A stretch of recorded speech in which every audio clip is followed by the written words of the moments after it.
Yo.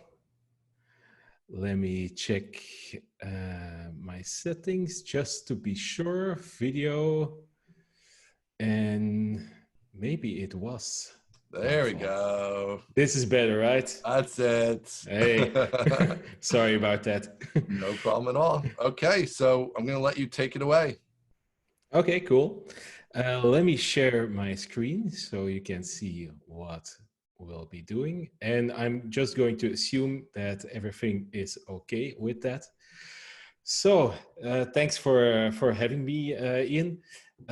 It's a great honor for me to open this special edition of Laracon. I've been looking forward to this event very much, and I hope you will enjoy it as much as I will do. In my talk, I will take a practical look at how to implement multi-tenancy in a Laravel application. Now, for those that don't know me, I'm Freek Van der Herten. I'm active. Freek, sorry, well, yes? We cannot see your screen, so I'm just jumping in here. Wait. I'm sharing desktop 1 here. There we go. Your screen sharing. Better? Now we can see the slides. Yep, we're good. Okay, right, let's play here again. I'm going to move this one a little bit out of the way. So that's the title screen. I'm Freek Van der Herten. You can find me on Twitter. I'm Freek Meusdeter. I work at a company called Spatie. I've created several things, Mail Coach. I've created a Laravel training course. I've built Odir, an uptime tracker, and me and my team have also built Flare, which is an exception tracker for Laravel. Now, before heading into the talk, I want to say a few words about the open source efforts that our company makes. We have made, I think, over 200 packages now, most of them Laravel. They've been downloaded for almost 90 million times, and I'm pretty sure there's something there for your next project. So check that out on our website. We've also recently added a video section where we teach you how we build our stuff. And we've launched a free course on there, how to create readable Laravel code. So check that out.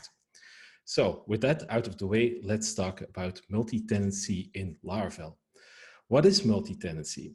A multi-tenant application is a single application that serves several users or groups of users. And of course, those users or teams, they should not see the data of other users and teams.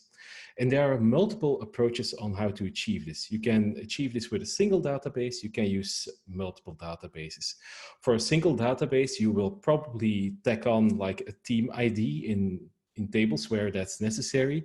And for in an approach where there are multiple databases, each team or each tenant will have its own database. Now, I don't want to talk about the theory that much or how you should choose which approach is right for you. To know a little bit more about that, you can watch Tom Schlick's excellent talk that he gave at Laracon US at that YouTube link. I'll tweet out these slides after my talk. I'm going to keep things practical, and to show off how I like to handle multi-tenancy, we are going to use a package that I've made called Laravel Multi-tenancy. And this package, it contains the solution that I've built to handle this. Its tagline is an unopinionated multi-tenancy package for Laravel applications. And unopinionated, that means that the package itself is very light. It doesn't care about specific tasks that you should do, but it makes it very easy to perform multi-tenant specific tasks. And this package can be used for both single and multiple database approaches. In a nutshell, the package does 3 things. It can determine which tenant should be made the current one. It can also dynamically change the configuration of your Laravel application depending on which tenant is the current one. And it also provides some light tooling for migrations and running Artisan commands. Now, I don't want to talk theory that much. I want to show you things. So we're going to head off to PHP Storm, and I'll show you a multi-database application that uses the package. So let's go to PHP Storm. And this is a vanilla Laravel application, but to save us some time, because I'm using mat style for pacing here to fit everything in 25 or 30 minutes, I've already pre-installed the package in a Laravel application. So we're using a multi-database approach. So our Laravel application has multiple connections. We have a tenant connection, which will be used for reaching the tenant databases. And we didn't fill in the database just yet because we don't know which tenant will be the active one. We will dynamically change this key. I'll show you that in a minute. We also have a landlord connection here, and this points to an actual database, the landlord database, where all non-tenant specific things and also the tenants table itself is stored. Let's take a look in Table Plus and take a look at that. So here we have our landlord database, we have our tenants here, and we have a tenant, the first tenant database for tenant 1, and we have a database for tenant 2 with just the user table, which is now empty. If we take a look at the landlord database, you can see that we have two tenants here, tenant 1, tenant 2. Here we should listen for tenant1.test, and every request that comes in for this domain should use that database, and every request that comes in for tenant 2 should use that database. Now let's map those domains to this application, and I'm using Valet here. Let me bring up my console. And in Valet, you can link certain domains to your application by using the link command. So if I use tenant1 here, then each tenant1.test request will be routed to this application. And we are going to do the same with tenant2. If I take a look at the resources directory, the welcome view here, then you can see that we have the default welcome view of a Laravel application, but instead of the Laravel word, I display the name of the current tenant. So you can see here that the tenant has a name as well, tenant1, tenant2. Now let's visit those routes in our browser. Not going to close this one. So if we go to tenant1, we see the tenant1 name, and if we go to tenant2, then we see the tenant2 name, and yeah, that database is being used. Now to prove you that that database is actually being used, let's create a user here. So Freek Laracon or something like that. Spatie.be, we are going to use the password, and we have registered a user on the tenant2 domain. Let's take a look at the database. So in our first tenant database, there's no user, and in tenant2, if I refresh, you can see the user here. Now, how do you configure this behavior, finding the tenant and specify which database should be used? Well, let's go to the multi-tenancy config file. And you can see here at the top that we have a tenant finder here and we have switch tenant tasks. And I'm going to explain them both. So tenant finder is a class that is responsible for determining which tenant should be the active one for a given request. It extends a base tenant finder class, and you can see it only has one method that you should implement: find for request. We give you the request, you should give us a tenant or no tenant. The package only ships with one tenant finder, so this is part of the package itself, and it is a domain tenant finder. So it's going to get the host of the request, and it's going to use that to find the right tenant in that tenants table that I showed you. If you need to find your tenants in another way, you can easily just create a class, let it extend the tenant finder, configure it in the multi-tenancy config file, and you're done. Now, what needs to happen when switching to a tenant is configured in the switch tenant tasks array here. And you can see here that we have one single task here. Let's take a look as well. This class, it implements switch tenant task, and it's also a very simple interface. You only need to implement these methods: make current and forget current. Now, make current is the most important one, so let's explore that one a bit. I'm going back to the switch tenant task. And you can see here that this class is also very simple. What is going to happen when making a tenant the current one is we are going to set the tenant connection database name to the database name of the tenant. Let's explore that a bit. So in tenant, we have get database name, and that's basically just some sort of accessor around the database property of a tenant. So we are going to reach for this value here, Laravel empty tenant1. And And let's dive into what we are going to do with that value. First, we are going to determine the name of the tenant connection. And in most cases, it will be tenant. And what are we going to do? We are going to dynamically change the configuration of the database. And we are going to change the database name to that database name that was in the table. Then we are going to purge the current database tenant connection so that the next queries performed by Laravel will use the new configuration. And that is how you switch to use another database. So this is at the core of the unopinionated part of the package. The package only comes with, I think, 2 tasks, switch database and prefix cache tasks. And it's more of an illustration of what you can do, because there are probably other things specific to your application that needs to be done while for changing the tenant. And the package just makes it easy for you to create those tasks that should happen. You should create those tasks and add them here. Now let's go to something else here. Queues are tenant aware by default. Queues are an interesting problem because right now for a web request, we use the request to determine the tenant. But in a queued environment, of course, that isn't possible because we don't have a request there. How are we going to handle that? Well, the package has got you covered there as well, because when a job is dispatched, the package will take a look at which tenant is the current one, and it will automatically make that tenant the current one inside that job as well. Now, let me prove to you that that works. In the routes file, I've got a little demo set up. So we are going to perform this whenever we hit the route of this project. And I've created a test job here. And the test job is very simple. We are going to get the current tenant, and we're just going to say, hey, this is the name of the current tenant, and we're using this database inside this job.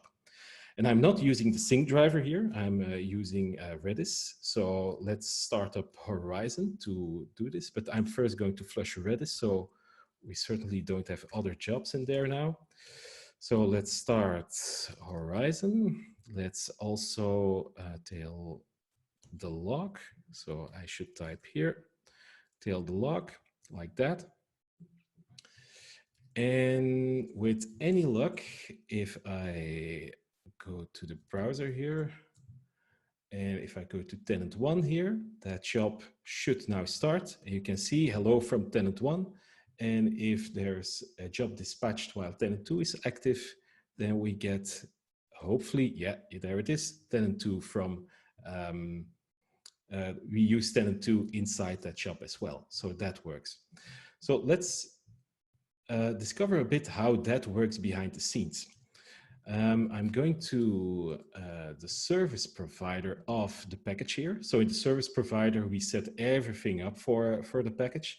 And one of the interesting things that we do is configure the queue. This is where the tenant-aware behavior is being set up. And you can see here that we execute a certain action. Now, this action is something that I'm doing in some of our more recent packages. And I'm basically wrapping up functionality in action classes so you can customize and override it. If we take a look at the multi-tenancy config file and scroll a little bit down, then you can see the actions of the package here. So if you want to override some things, you can create a class of your own, let it extend one of the default ones, and you can override anything in that class that you want. But let's go to make queue tenant aware and see how that works. So this task does 2 things. It does something when jobs are being queued, and it does something when jobs are being processed. Let's go to listen for jobs being queued first. So what we are going to do here is we are going to register a closure here inside the create payload using function on the queue. And Laravel will call this function whenever a job is being added to the queue. And what we are going to do is we are going to add something to the payload. So what are we going to add to the payload? We are going to add the tenant ID to the payload. And which one? Of course, the one that is current. So when Laravel dispatches the job, this will be added to the payload. Now let's go to the second part, listen for jobs being processed. What are we going to do here? We are going to listen for an event called job processing. And this event is being fired by Laravel whenever a job is being handled from the queue. What are we going to do here? Well, we are going to get the job payload. We are going to take a look at the tenant ID. And if such a tenant ID exists, we are going to make it the current one. And I'm not going to dive into the source of make current one, but what make current basically does is it will perform these tasks. And that's how queues are being made tenant aware. There's a little bit more to it, but at the core, it is just that. And I want to mention Mohamed Said here. He came up with this approach. I learned it via the videos that he done on multi-tenancy a while ago. And actually, many of the principles of philosophy of the package is inspired by the things that Mohamed showed in the videos. Now let's do one thing more. There was a third point that I mentioned while introducing the package, and that is that we provide some light tooling for migrations and for running Artisan commands. So if we go to the storage directory here, let me close Horizon here, maybe also close this one. Yeah, so we have one terminal left. So if I go to, oh, it's not storage, of course, it's database. If we take a look at migrations here, then you can see that we have landlord migrations for the landlord database, and we have migrations that should be performed on the tenant databases. Now, how can we perform these migrations? It's actually very simple because Laravel already has support for adding a path to the migrate command. And you can also say which database connection should be used. So here it says database, but I think this is named wrong. This is actually the connection name that is being used. And let me prove to you that it actually works. I'm going to just downright remove these tables. Let's migrate. Let's refresh here, and we're back in action. That's how that works. Now, for the tenant migrations, it's a little bit interesting because we don't need to perform these migrations once. We need to perform them for each tenant database that we have. So we need to perform them multiple times. How can we do that? Well, the package, it provides a handy command called tenants artisan. And this can make any artisan command tenant aware. You should give it another artisan command, and the command will loop over all the available tenants and perform that command. Let's prove that that works. I'm going to just downright remove these other tables here. Let's migrate it. You can see here that we switch to a certain tenant, we perform the migrations, we switch to another tenant, and we perform the migrations. So here our tables are back, so that is working. Let's also take a look behind the scenes to see how that works. So we are going to the package code again, and here is that tenants artisan command. So here you can see that this is actually tenants artisan. You should give it an artisan command. You can give it a couple of IDs for tenants, and then the command will only be performed for tenants with those IDs. That filtering is being done here. And here is the most important line. Here for each tenant, we are going to execute run artisan command for tenant. And what is that going to do? It's going to just give you some output, running command for tenant. And then it will make the tenant the current one. And again, making a tenant the current one is just performing these actions that you defined.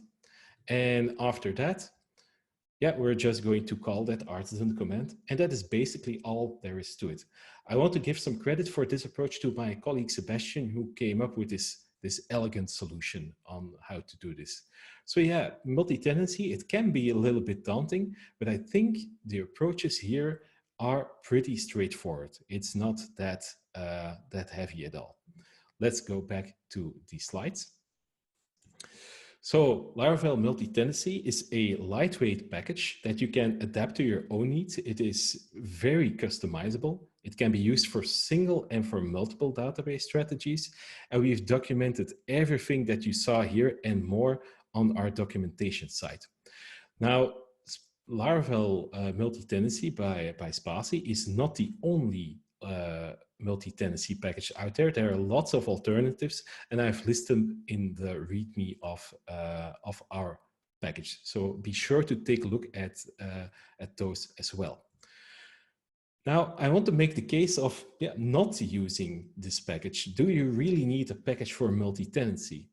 I've already stressed that multi-tenancy, it can seem a little bit daunting, but actually implementing it could also be very simple. So you could opt to just take care of it yourself in your own project and just steal the implementation of our package or from one of the other packages, because something that some functionality that is so at the core of your application and probably your approach won't change that much.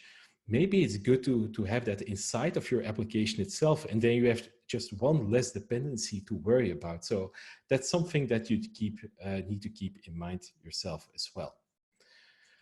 Now, there's one more thing that I want to share.